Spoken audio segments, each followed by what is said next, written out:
Hello friends, my name is doctor Dev और आज हम बात करेंगे आर्टिफिशियल इंटेलिजेंस की।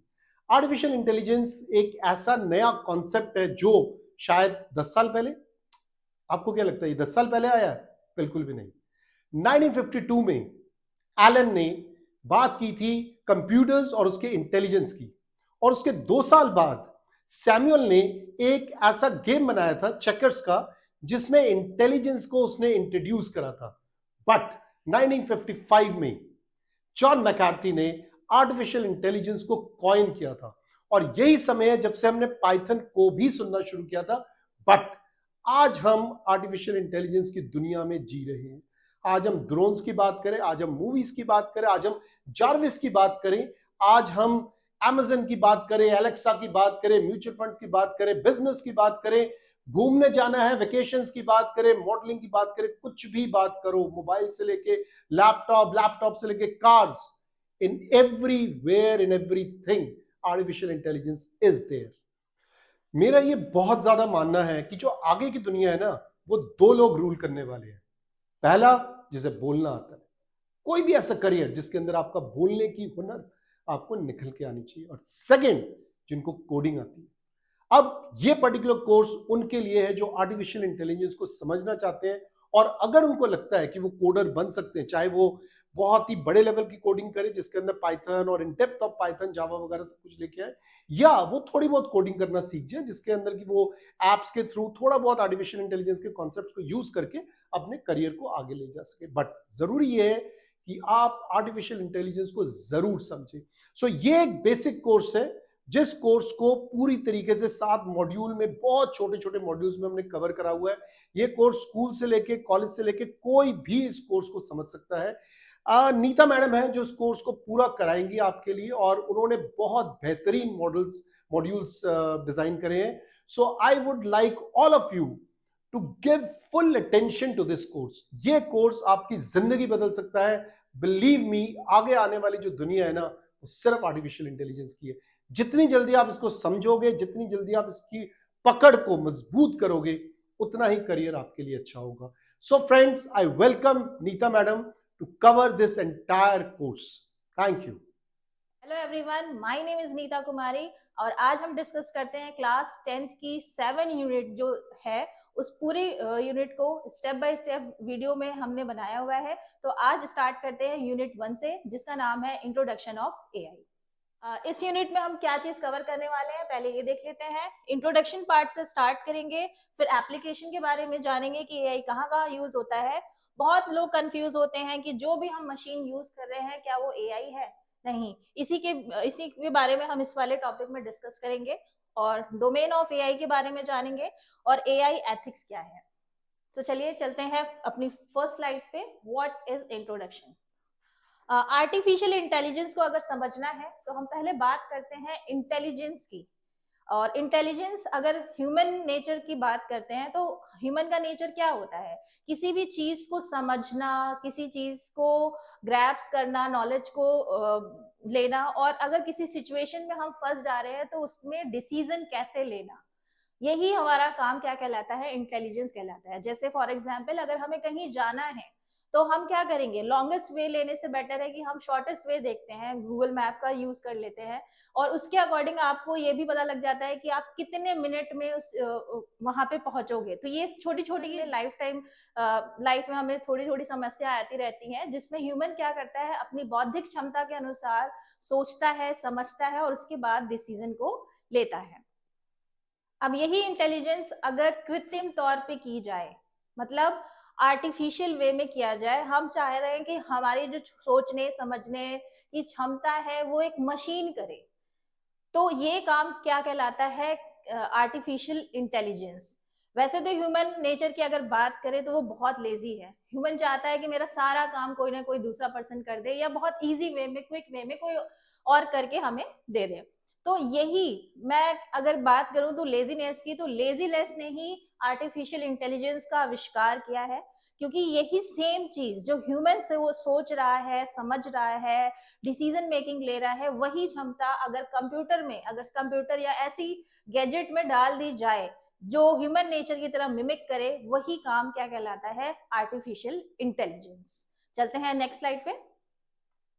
Application of AI. अब एआई के कुछ एप्लीकेशन देख लेते हैं, समझ लेते हैं, जिससे ये क्लियर हो जाएगा कि एआई काम किस तरीके से करता है। तो voice assistant like Siri, Alexa, Cortana and Google assistant. आप लोगों में से किसी ने अगर सीरी, एलेक्सा का यूज किया होगा तो आपको पता है कि आप सिर्फ वॉइस देके, कमांड देके, वॉइस का कमांड देके आप आउटपुट गेन कर सकते हो, अपने मन चाहा गाना सुन सकते हो, सॉन्ग लगा सकते हो, प्लेलिस्ट बना सकते हो, यहाँ तक कि आपको अपने सिस्टम की कोई कंप्यूटर की फाइल सेलेक्ट करनी है, सर्च करनी है, वो भी कर सकते हो। किसी भी चीज का सर्च करना है तो आप किसके थ्रू कर सकते हो, सिर्फ कमांड के थ्रू। कोर्टाना भी सिस्टम में क्या करता है, एक वॉइस असिस्टेंट देता है। और गूगल असिस्टेंट तो है ही, जिसमें आप अपने सिस्टम के बारे में भी जान सकते हो, प्लस कोई सॉफ्टवेयर वगैरह है या कोई भी इंफॉर्मेशन आप वॉइस के थ्रू ले सकते हो। गूगल मैप, मैंने आपको पहले ही बताया कि अगर हमें कहीं जाना है तो हम सबसे पहले क्या कर लेते हैं, गूगल मैप में उसका रूट देख लेते हैं कि कितना टाइम हमें लगेगा उस डेस्टिनेशन पे पहुंचने के लिए। ये हमें बहुत इजी वे में समझा देता है, क्योंकि पहले क्या था, हम भटक जाते थे, लेकिन गूगल मैप ने क्या कर दिया, रास्ते को समझना बहुत आसान कर दिया है। नेक्स्ट एग्जाम्पल है कंप्यूटर गेम। अगर कंप्यूटर गेम की बात करें तो आजकल GTA बहुत ज्यादा चल रहा है, और पबजी, अगर आपने नाम सुना होगा, तो ये क्या करते हैं कंप्यूटर गेम्स में, आपने देखा होगा कि लेवल 1, एक लेवल पे हम पार करते हैं तो हमें नेक्स्ट लेवल पे जाने का मौका मिलता है। तो ये सारी जो है एआई का ही कई सारे डोमेन है, उस पे ही बेस्ड बनते हैं। अगर हेल्थ सेक्टर की बात करें तो कैंसर एक बहुत बड़ी बीमारी है, लेकिन कैंसर के हम कौन से स्टेज पे हैं, किस तरीके से है, कैंसर कितने शरीर में कितना फैला हुआ है, ये सारी चीजें मशीन के थ्रू या एआई के थ्रू ही बहुत हेल्प करता है। यहाँ तक कि अगर कोई बीमारी का इलाज अगर इंडिया में नहीं है तो हम बाहर देशों से रहने वाले डॉक्टर से भी वर्चुअल असिस्टेंट्स ले सकते हैं। अगर फ्रॉड डिटेक्शन की बात करें तो बैंकिंग सेक्टर में फ्रॉड डिटेक्शन बहुत ज्यादा होता है, एटीएम से विड्रॉल हो जाता है या फिर ट्रांजैक्शन गलत तरीके से हो रहा है, तो ये सारी चीजें भी फ्रॉड डिटेक्शन में भी एआई काफी हेल्प करता है।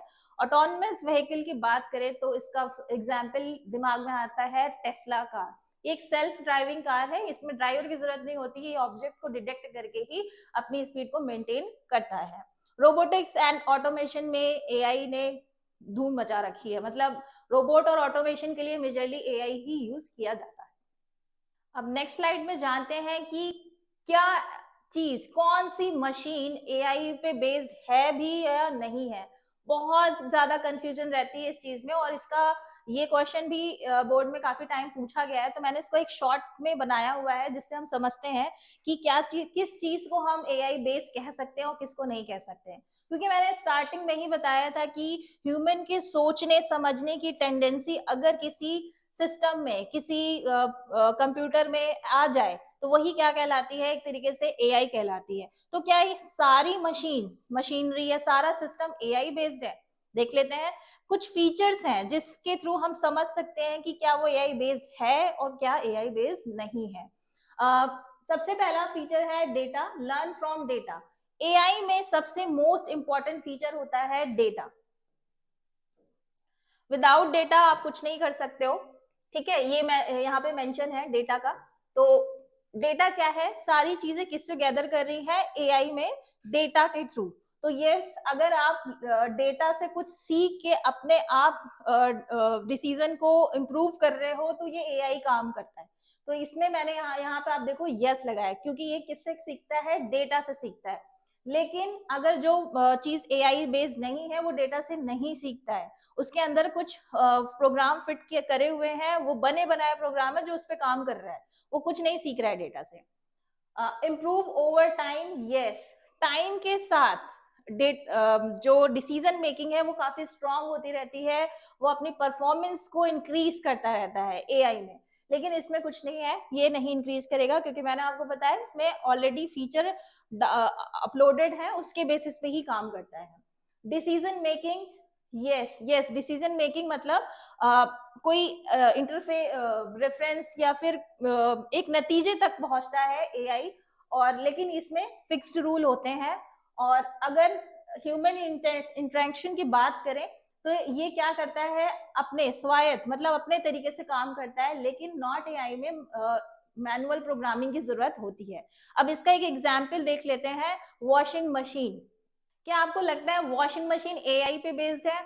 अगर इसके सिनेरियो को देखें समझें तो वॉशिंग मशीन में हम क्या करते हैं, पहले स्विच ऑन करते हैं, फिर कपड़े डालते हैं। इसका मतलब क्या हुआ, इसको ह्यूमन की जरूरत पड़ी, ह्यूमन के इंट्रैक्शन की जरूरत पड़ी, और ये क्या हुआ, मैनुअल प्रोग्रामिंग पे बेस्ड है। मतलब वो सिर्फ इलेक्ट्रीशियन या उसके अंदर लगी हुई मोटर पे काम कर रहा है, ठीक है। तो ये क्या हो गया, एआई जनरेटेड नहीं हुआ।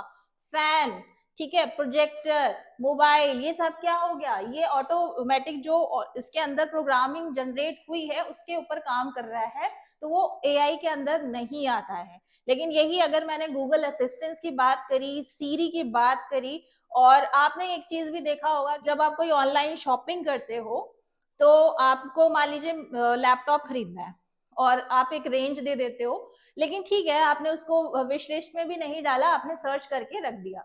नेक्स्ट डे वही रिकमेंड चीजें आपको आती हैं, उसी से ही रिलेटेड सजेशन आपको मिलते हैं। तो ये काम किसने किया, इसके पीछे कोई इंसान बैठा हुआ है, वो देख रहा है कि हाँ मेरे यूजर को ये चीजें पसंद आ रही है, तो क्या मैं उसी का ही रिकमेंडेशन दूं?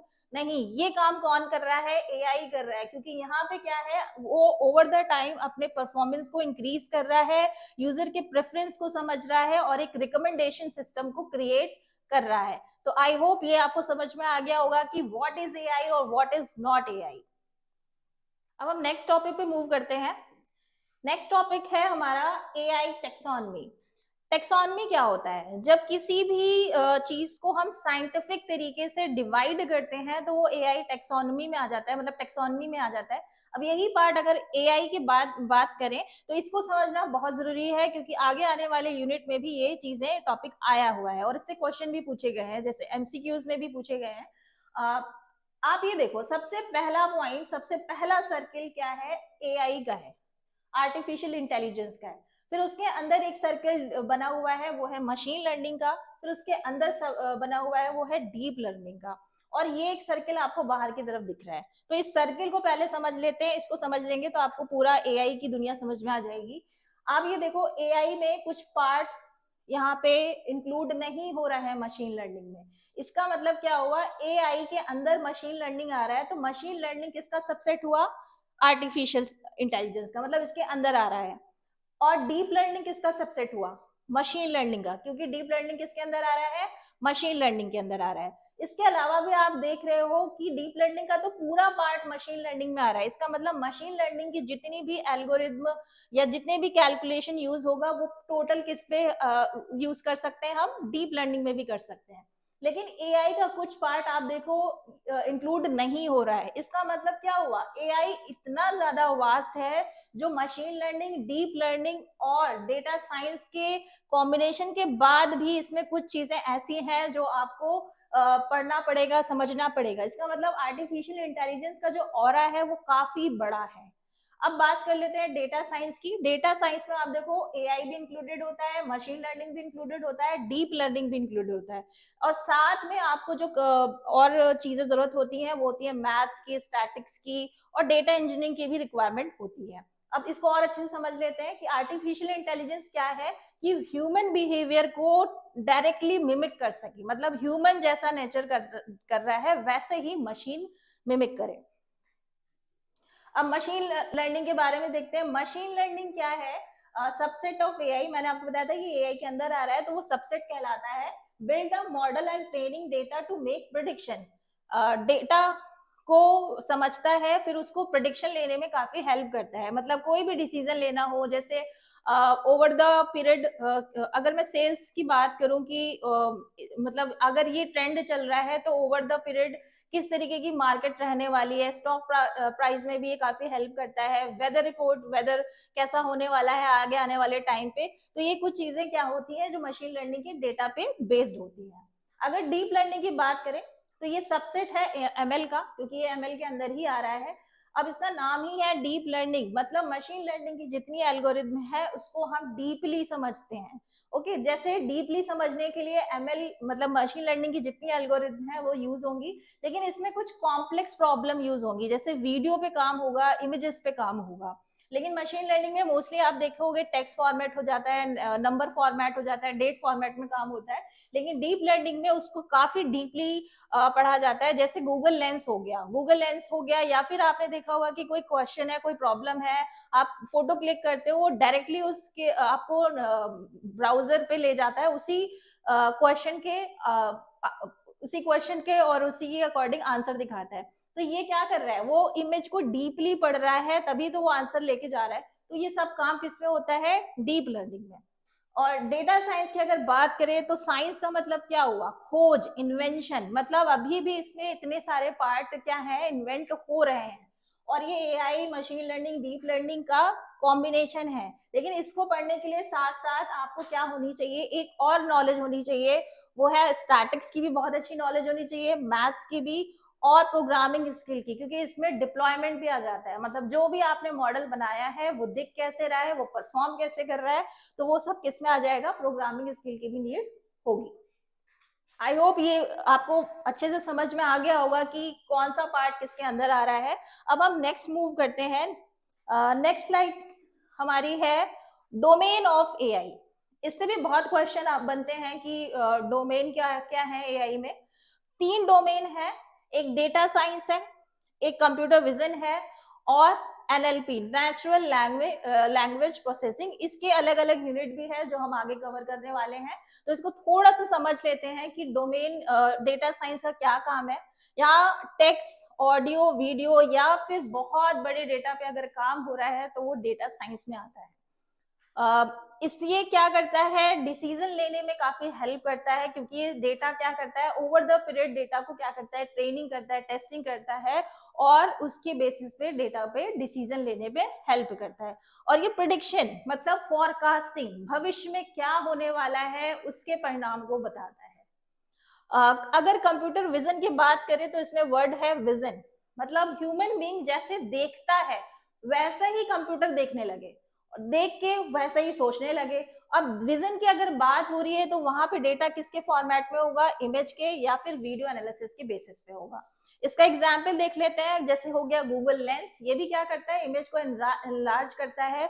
और गूगल ट्रांसलेट एप्लीकेशन या फेस रिकॉग्निशन की अगर बात करें तो ये सब किस में आ जाता है, कंप्यूटर विजन में। क्योंकि सिस्टम, आपने मोबाइल का कैमरा भी देखा होगा, तो वो क्या करता है, विजन लेता है, मतलब इमेज जनरेट करता है, तो वो सारा काम किस में आ जाता है, कंप्यूटर विजन में आ जाता है। अगर एनएलपी की बात करें, मतलब नेचुरल लैंग्वेज प्रोसेसिंग। अब नेचुरल लैंग्वेज क्या है, जैसे मैं आपको बात कर रही हूँ तो हिंदी में बात कर रही हूँ और आपको समझ में आ रहा है, मतलब ह्यूमन अंडरस्टैंडेबल लैंग्वेज, ऐसी लैंग्वेज जो नेचुरली सबको समझ में आए। अब लैंग्वेज की बात आ रही है तो इसमें क्या हुआ, ह्यूमन लैंग्वेज, मतलब ह्यूमन लैंग्वेज का कमांड बहुत इंपॉर्टेंट होगा। कुछ लिखा हो या बोला गया हो, ऐसे डेटा पे काम होगा। अगर एग्जाम्पल की बात करें तो स्पीच रिकॉग्निशन हो गया, सेंटिमेंटल एनालिसिस हो गया, या फिर मशीन का ट्रांसलेशन। अभी सेंटिमेंटल एनालिसिस क्या हुआ, जैसे हम इंस्टाग्राम, एफबी वगैरह यूज करते हैं, उस पर लोग कमेंट करते हैं, तो वो उन्होंने नेगेटिव किया कि पॉजिटिव किया, तो ये सारी चीजें किसमें आती हैं, नेचुरल लर्निंग प्रोसेस, उसमें एनएलपी में।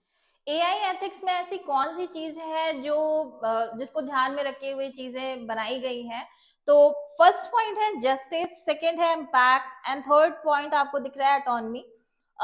जस्टिस क्या है, अगर यहाँ पे जस्टिस की बात करें तो ह्यूमन का नेचर भी क्या होता है कि हो सकता है कि हम जो काम कर रहे हैं या जो भी बिहेव कर रहे हैं किसी दूसरे पर्सन के साथ, क्या उसको वो चीजें सही लग रही हैं। तो क्योंकि हम एआई की अगर बात करें तो एआई का भी क्या मकसद है, मतलब जो ह्यूमन सोच रहा है, समझ रहा है, उसकी टेंडेंसी को भी एआई ग्रैप्स कर रही है। तो यही चीज जस्टिस, जस्टिस एक और सिनेरियो लेके अगर बताऊं तो जितने भी गैजेट बन रहे हैं, जितने भी सिस्टम जनरेट हो रहे हैं, जैसे गूगल मैप हो गया, सीरी हो गया, अलेक्सा हो गया, क्या वो सही सारी पॉपुलेशन यूज कर रही है। बहुतों को तो इसका पता भी नहीं होगा कि ये सारी चीजें आ गई है, और जिसको ये चीजें यूज करना बहुत अच्छे से आ गई है, हो सकता है वो अपने लाइफस्टाइल को ज्यादा अच्छे से कन्वर्ट कर रहा हो, या फिर उससे कुछ और पैसे भी जनरेट कर रहा हो। तो लेकिन क्या ये पूरे ह्यूमन बीइंग की अगर बात करें तो एआई इस चीज पे जस्टिफिकेशन दे पा रही है या नहीं दे पा रही है, तो यही सारी चीजें मॉरल्स में आती हैं, ये एआई एथिक्स में है। नेक्स्ट है इम्पैक्ट। एआई जनरेट होके दुनिया में इम्पैक्ट क्या हुआ है, क्या सही है क्या गलत है। सुनने में आ रहा है कि एआई जॉब डिस्प्लेसमेंट का बहुत बड़ा रीजन होगी। हो सकता है कि वो मैनुअल इफेक्ट ही खत्म कर दे, सारी चीजें एआई पे डिपेंड हो गई। तो ये सब क्या है, इसका इम्पैक्ट बुरा भी हो सकता है और अच्छा भी हो सकता है। ऑटोनॉमी की बात करें तो इसमें क्या है, वो सेल्फ डिपेंडेंट हो, किसी की जरूरत ही ना पड़े। तो ये सारे क्या है, मोरल्स में आ जाते हैं, एथिक्स में आ जाते हैं। अब इसको थोड़ा और अच्छे से जानते हैं कि इसके अंदर एक एग्जाम्पल लेंगे, उसके थ्रू हम जानेंगे कि एआई एथिक्स में क्या क्या चीजें आती हैं। इस इमेज से समझ लेते हैं। यहाँ पे आपको दो इमेज दिख रही है, एक ये वाली और एक ये वाली। तो पहले हम इस वाले सिनेरियो को देखते हैं। यहाँ पे एक सेल्फ ड्राइविंग कार है। सेल्फ ड्राइविंग कार मतलब जो एआई से बनी हुई है और इसमें कोई ड्राइवर वगैरह नहीं होता, ये अपने आप ऑब्जेक्ट को सेंस करती है और उसके अकॉर्डिंग मूव करती है। यहाँ पे आप देखो, इस वाले कार में 4 पर्सन बैठे हुए हैं, 4 पर्सन बैठे हुए हैं और कहीं जा रहे हैं, लेकिन इसका अनफॉर्चुनेटली क्या हो गया, ब्रेक फेल हो गया। तो ये क्या करेगा, पहले सिनेरियो में ये स्ट्रेट की तरफ मूव कर रहा है, लेकिन स्ट्रेट की तरफ मूव करने पे क्या है, एक तरफ आपको बैरिकेटिंग दिख रही है और सामने से यहाँ पे जेब्रा क्रॉसिंग में 4 पर्सन आते हुए रोड क्रॉस करते हुए दिख रहे हैं, लेकिन इसका तो हो गया है ब्रेक फेल। अब ये क्या करेगा, या तो सीधे आ जाएगा, ठीक है। अब सीधे आने से होगा क्या, ये जो पर्सन है मे बी डाई, मतलब इनके मरने के चांसेस पूरे हैं क्योंकि ब्रेक फेल हो चुका है। अब इसी चीज को अगर मैं दूसरे सिनेरियो की बात करूं, अगर एथिक्स की ही बात करें कि हमारे अंदर थोड़ा सा एथिक्स जाग गए हैं, तो चलो ठीक है, इसको जरा हम इन पर्सन को बचाने के चक्कर में इसको हम लेफ्ट मूव कर देते हैं, ठीक है। इस ये कार क्या हो गई, लेफ्ट मूव हो गई। अब लेफ्ट मूव होने से क्या हो गया, ये 4 पर्सन तो बच गए, लेकिन उसमें बैठे हुए 4 पर्सन भी क्या हो गए, घायल हो गए या मर भी सकते हैं। तो एक तरीके से ये दोनों सिनेरियो में रिस्पॉन्सिबल कौन हुआ, ये कार में बैठे हुए 4 पर्सन, या फिर रोड क्रॉस करने वाली ये 4 पर्सन, या फिर एआई के थ्रू जिसने इस कार को बनाया है, कौन रिस्पॉन्सिबल होगा। तो इसमें अगर रिस्पॉन्सिबिलिटी की बात करें तो कोई भी रिस्पॉन्सिबल नहीं है, क्योंकि भाई ये भी तो अपना रोड ही क्रॉस कर रहे हैं, लेकिन और इसमें जाने वाले पर्सन भी कहीं ना कहीं जा रहे हैं, और इन दोनों का ही मकसद नहीं है मरना, ना ये मरना चाहते हैं ना ये मरना चाहते हैं, और ना ही एआई से जनरेटेड जिसने कार बनाई है उसने भी सोच के ये नहीं बनाई होगी कि इसका जो मेन मोटिव है वो किसी को एक्सीडेंट ही कराना। एथिकल कंसर्न क्या है, मतलब ठीक है, एथिकल लॉजिकल अगर बात करें, मोरालिटी की बात करें, तो सबसे मेजर कंसर्न क्या है एआई के आने से। पहला पॉइंट है बायस और फेयरनेस। मैंने आपको बताया कि क्या ये बायस है, क्या ये फेयर है, एआई का आना हो सकता है ना हो, क्योंकि कुछ चीजों का आना निगेटिव इम्पैक्ट भी कर सकता है और पॉजिटिव इम्पैक्ट भी कर सकता है। पॉजिटिव इम्पैक्ट की बात करें तो हमें क्या हो गया, मतलब इंसान क्या हो गया, मैनुअल वर्क नहीं करता है, सारी चीजें उसको नेट पे अवेलेबल है, चैट जीपीटी से वो सारी चीजें पूछ ले रहा है, यहाँ तक कि इमेज बना अपनी फाइल जनरेट कर दे रहा है, कोडिंग जनरेट कर दे रहा है। लेकिन क्या ये सही है या नहीं है, ये सोचने वाली बात है। नेक्स्ट है प्रिवेसी एंड सर्विलेंस। प्रिवेसी की तो बात ये है कि अगर आप कोई भी मोबाइल में ऐप वगैरह डाउनलोड करते हो तो सबसे पहले तो वो आपको अलाउ एक्सेस करता है, कैमरा की और फोन के एक्सेस मांगता है। तो इससे क्या हुआ, हमारा डेटा तो चला गया ना। तो क्या ये डेटा प्रिवेसी है भी या नहीं है, ये भी सोचने वाली बात है।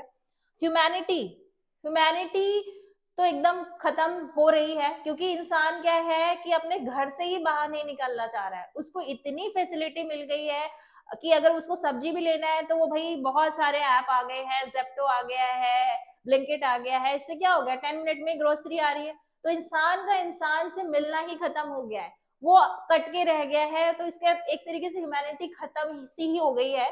Job displacement and economic impact की अगर बात करें तो सारा काम अगर सरल तरीके से एआई कर दे रहा है तो हमें मैन पावर की जरूरत ही क्या हुई। तो ये बहुत बड़ा रीजन होने वाला है जॉब डिस्प्लेसमेंट का। मिस इन्फॉर्मेशन और मैनिपुलेशन की बात करें तो डेटा मैंने आपको बताया आ गया है, किसके पास, एआई के पास आ गया है। तो हो सकता है कि वो उसका मिसयूज भी हो जाए या मैनिपुलेट कर दे। तो ये कुछ एथिकल कंसर्न थे एआई के। एक सबसे बड़ा एथिकल कंसर्न है डेटा की प्राइवेसी, क्योंकि एआई किस पे बेस्ड है, डेटा पे ही तो बेस्ड है। और हम एआई को अपना डेटा दे तो रहे हैं, लेकिन वो कितना सिक्योर है ये भी सोचने वाली बात है, और किस तरीके से सिक्योर है। तो देख लेते हैं इसको कि data privacy in AI reference to the protection of personal and sensitive information used by AI system. It is another ethical concern related to the increased use of AI technology. Data can be sensitive and private, and it is important to ensure that is adequately protected and used in a responsible manner. Data बहुत ही delicate चीज होती है, सब बहुत personal data भी हो सकता है, पर्सनल इमेजेस भी हो सकती है, वीडियोस भी हो सकती हैं, यहाँ तक कि बैंक डिटेल्स भी हो सकते हैं, किसी पेशेंट की रिपोर्ट हो सकती है। तो ये सब क्या है, इंसान के सेंसिटिव से जुड़ी हैं, फीलिंग से जुड़ी चीजें हैं जो इंसान नहीं चाहता है कि कोई दूसरा पर्सन देखे। तो इसके लिए क्या गवर्नमेंट की तरफ से किए गए हैं, तो बहुत सारे लॉज भी बनाए गए हैं, जैसे जीडीपीआर है, इसका एक लॉ है जो डेटा प्राइवेसी को ही बनाता है। व्हाट्सएप की भी अगर बात करें, चैट करें, तो आप देखते हो वहां पे इनक्रिप्टेड लिख के आता है।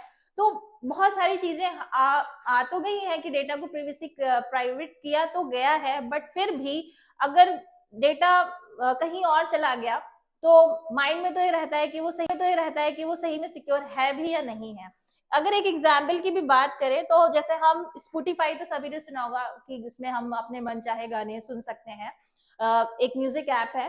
तो जब आप उसमें लॉग इन करते हो तो सबसे पहले वो क्या लेता है, आपका डेटा लेता है। डेटा किससे लेता है, आप कुछ बेसिक इन्फॉर्मेशन उसमें फिल करते हो, ओके, जैसे अपना नाम हो गया, ईमेल आईडी हो गया, कॉन्टैक्ट हो गया, ताकि वो आगे आपको फर्दर नोटिफिकेशन शेयर कर सके। लेकिन आपका डेटा तो चला गया ना। अब उसके अकॉर्डिंग क्या है, वो क्या कर रहा है, music app keep track of what songs you listen to, playlist you make based on comparison and your preference to other user वो लाइक सिमिलर म्यूजिक। अब इसी डेटा के अकॉर्डिंग वो एक रिकमेंड सिस्टम तैयार करता है, जिससे अपने आप मनपसंद म्यूजिक को सुन सकते। ये एक रिकमेंड सिस्टम बना देता है, मतलब मेरा जो यूजर है उसके अकॉर्डिंग आप जो भी जॉनर सेलेक्ट करते हो, जैसे आज सैड म्यूजिक सुनना है या लता मंगेशकर सुनना है या हनी सिंह सुनना है, तो ये उसके अकॉर्डिंग ही क्या कर देता है, एक रिकमेंड सिस्टम रेडी करता है और उसी के अकॉर्डिंग क्या करता है, म्यूजिक की लिस्ट बना के देता है। तो ये सारी चीजें किसके थ्रू आई हैं, डेटा के थ्रू आई हैं। तो ये एक मेजर कंसर्न होता है एआई एथिक्स में। आई होप ये आपको अच्छे से समझ में आ गया होगा। तो यहाँ पे आपकी यूनिट 1 कंप्लीट होती है। ये पूरा थ्योरेटिकल पार्ट है और इसमें कम से कम 7 नंबर के क्वेश्चन पूछे जा सकते हैं। तो इसको मैंने बहुत ही शॉर्ट फॉर्म में आपको समझाने की कोशिश करी है। अगर आपके फिर भी कोई डाउट है तो आप हमें पूछ सकते हैं। तो चलिए देख लेते हैं इसके कुछ एमसीक्यूज क्वेश्चंस कि किस तरीके से क्वेश्चन पूछे जाते हैं बोर्ड में। तो पहला क्वेश्चन है व्हाट इज डेटा, क्योंकि एआई किस पे बेस्ड है, डेटा पे ही बेस्ड है। तो इस पहला ही इसका आंसर है collection of raw facts and figures को ही हम क्या कहते हैं, डेटा कहते हैं। नेक्स्ट क्वेश्चन है what is the main characteristic of machine learning.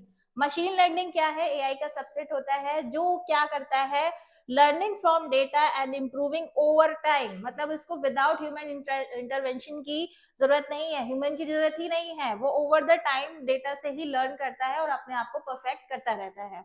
Deep learning क्या है, deep learning model are best suited for complex task like image recognition and NLP, natural language processing के लिए ही बना है डीप लर्निंग। नेक्स्ट क्वेश्चन है which of the following is not an application of NLP. NLP का मतलब क्या हुआ, natural language, मतलब स्पीच से रिलेटेड सारी चीजें किस में आ रही हैं, एनएलपी में आ रही हैं। तो अगर इसकी बात करें, स्पीच रिकॉग्निशन, मशीन ट्रांसलेशन या सेंटिमेंटल एनालिसिस ये आता है। लेकिन इसका जो सी वाला पार्ट है, इमेज क्लासिफिकेशन, ये नहीं आता है, ये हम कंप्यूटर विजन वगैरह में भी देख सकते हैं। लास्ट क्वेश्चन है what is the major ethical concern regarding AI access. AI का मेजर एथिकल कंसर्न क्या है कि can create a digital divide by limited access to the technology. तो यहाँ पे हमारा एमसीक्यूज भी खत्म होता है। अगर आपको यूनिट 1 से रिलेटेड कोई भी क्वेश्चन है तो आप हमें कमेंट डाउन कर सकते हैं, आपको विद इन 24 आवर्स में आंसर जरूर मिलेगा। अब हम नेक्स्ट स्लाइड में यूनिट 2 कवर करने वाले हैं। Thank you.